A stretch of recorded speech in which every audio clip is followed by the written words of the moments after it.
Hey guys, तो आज हम बात करेंगे my love from the stars episode 10 के बारे में। मगर जब आप वीडियो को देखें तो प्लीज़ उसको सब्सक्राइब भी करें चैनल को, साथ में बेल आइकन को भी दबाएं। तो जैसे हम इस एपिसोड के स्टार्ट में देखेंगे, जब सोंगी दोमंजो के रूम अपार्टमेंट में होती है, वहाँ पर उसे एक कांच का टुकड़ा मिलता है, जो शीशे का टुकड़ा मिलता है जिसका ब्लड होता है और जिससे उसे पता चलता है कि ये उसकी हेडलाइट का है ना। तो उसके बाद हम देखते हैं दोमंजो को और लियो को, जो लियो से कह रहा होता है कि मुझे पता है कि 12 साल पहले आज से जिसने बचाया था सोंगी को वो तुम ही हो, लेकिन मुझे ये पता करना है कि तुम 12 साल बाद बिल्कुल भी नहीं बदले, तुम्हारा बॉडी तुम्हारी शक्ल बिल्कुल वैसी है, बिल्कुल भी चेंज नहीं आया। तो आखिर तुम कौन हो, कहाँ से आए हो और सोंगी के पीछे क्यों पड़े हुए हो ना। तो मुझे कहता है तुम तो पागल हो गए हो, और मैं मतलब वो इसको इग्नोर करके ना वो वहाँ से चले जाता है।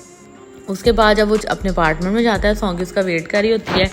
तो सोंगी उस दिन कहती है उसे कि तुम उस दिन मुझे बचाने आए थे, मुझे पता है और मैंने तुम्हें देखा भी था, और ये मेरे पास उसका सबूत। वो उसे कांच का टुकड़ा दिखाती है, कहती है ये मेरी हेडलाइट का है ना, जब वो टूट गई थी तो ये तुम्हारे हाथ में लगा था।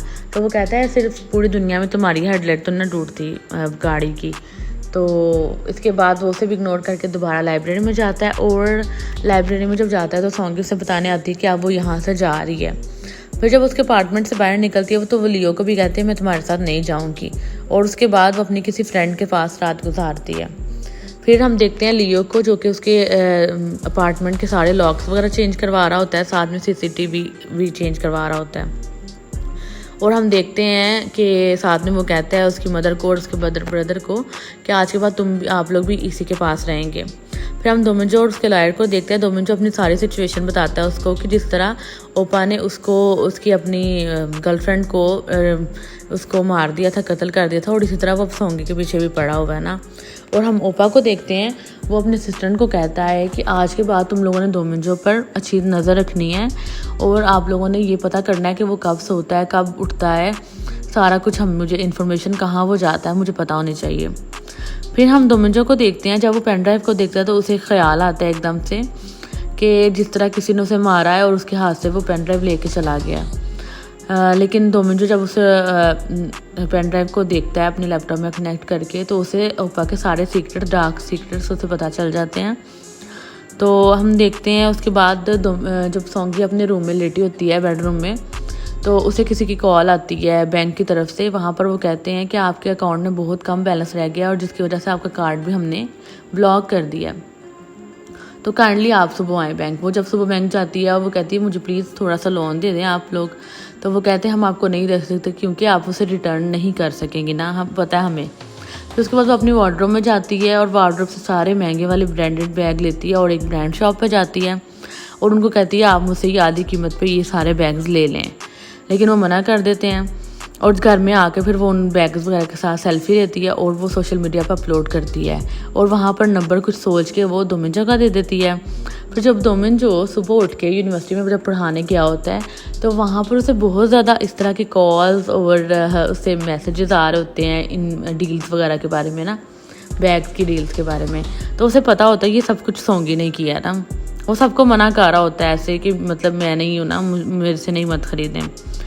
और हम दूसरी तरफ देखते हैं सोंगी की मदर को, जो कि उसे कॉन्ट्रैक्ट देती है और कॉन्ट्रैक्ट पर लिखा होता है कि जितना भी नुकसान था स्टूडियो का वो सब सोंगी भरेगी। फिर उसके बाद हम सोंगी को और दोमंजो को टेरेस पे देखते हैं। सोंगी उसे कहती है कि देखो तुम सुबह ना मेरे साथ मेरे स्टूडियो चलना।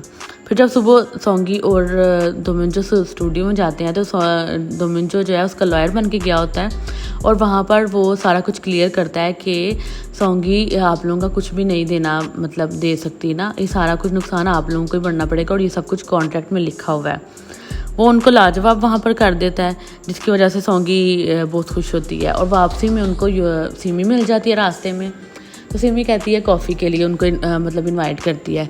तो वो कहता है ठीक है, अभी सोंगी इनकार कर रही होती है लेकिन दोमंजो उसकी बात मान लेता है। फिर वो तीनों कॉफ़ी पीने के लिए बैठे होते हैं, तभी वो जो है उसकी असिस्टेंट आती है और उसके हाथ से कॉफ़ी गिर जाती है, और गिरती दोनों पे है कॉफ़ी, लेकिन वो सिमी को बचाते हैं ना।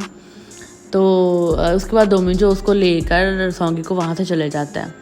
जब सोंगी घर में रात को आती है तो वो मतलब बहुत ज़्यादा ना दोमंजो को मिस कर रही होती है, उसे केयर होती है दोमंजो की, और वो हर टाइम उसी के बारे में सोच रही होती है। फिर हम देखते हैं कि लियो जब अपने भाई के कमरे में जाता है तो वहाँ पर उसके भाई के नंबर पर कॉल आना शुरू हो जाती है। तो जब वो उसको अटेंड करता है तो वहाँ से एक लड़की बोलती है कि देखो ओपा, मैं मतलब पागल नहीं हूँ, इनको यहाँ पर आकर बताओ, मैं अब यहाँ पर मज़ीद नहीं रह सकती। अभी वो कुछ कहता है कि आप कौन, अभी वो पूछने लगता है तो तभी उसका भाई उसे फ़ोन छीन लेता है और वो कहता है कि मतलब तुमने मेरी इजाज़त के बगैर क्यों फ़ोन कॉल अटेंड की है। तो जब लियो उस लड़की के बारे में पूछता है तो वो कहता है कि ये एक पागल लड़की है जो मेरे नंबर पर ट्राई करती रहती है हर टाइम ना। तो हम उसके बाद देखते हैं दोमिंजो को। दोमिंजो अपने उसको ऑफिसर को कॉल करता है और ऑफिसर को कहता है कि मुझे आपसे बहुत ज़रूरी बात करनी है और आप मुझसे प्लीज़ मिलें। और दोमिंजो को नहीं पता होता कि उसकी सारी कॉल रिकॉर्ड कर रहे हैं उसके असिस्टेंट ओपा के। फिर हम देखते हैं जो टेरेस पे दोबारा से सोंगी को और दोमिंजो को। सोंगी कहती है दोमिंजो को कि मतलब मैं तुम्हें ना कुछ कहना चाहती हूँ, मतलब जिस दिन से मैंने तुम्हें देखा है ना तो मतलब मुझे अंदर फीलिंग डेवलप हो गई है, जैसे मैं पहले थी 1 महीना पहले, मैं अब वैसी नहीं हूँ। मुझे अपने अंदर बहुत सा चेंज नज़र आ गया है। वो अपनी साइड चेंज करके सब कुछ बोल रही होती है क्योंकि वो नज़रें नहीं मिलाती ना उससे। वो कहती है कि मतलब मुझे अब हर जगह तुम ही नज़र आते हो और मैं तुम्हारे लिए बहुत अच्छा फील करती हूँ, मुझे तुम बहुत पसंद हो। ये सब कुछ दोमिंजो सुन रहा होता है लेकिन वो कुछ भी आंसर नहीं देता।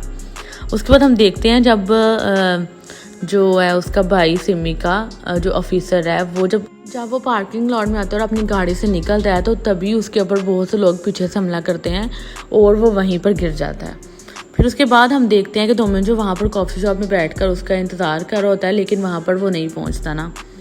तो तभी दोमिंजो जब पार्किंग लॉट में जाता है तो वहाँ पर उसे ओपा नज़र आता है और वो जो है दूसरी तरफ हम देखते हैं कि सोंगी जो है वो दोमिंजो के घर में जाती है और दोमिंजो को ढूंढ रही होती है और वो तभी वो लाइब्रेरी में पहुंच जाती है ना।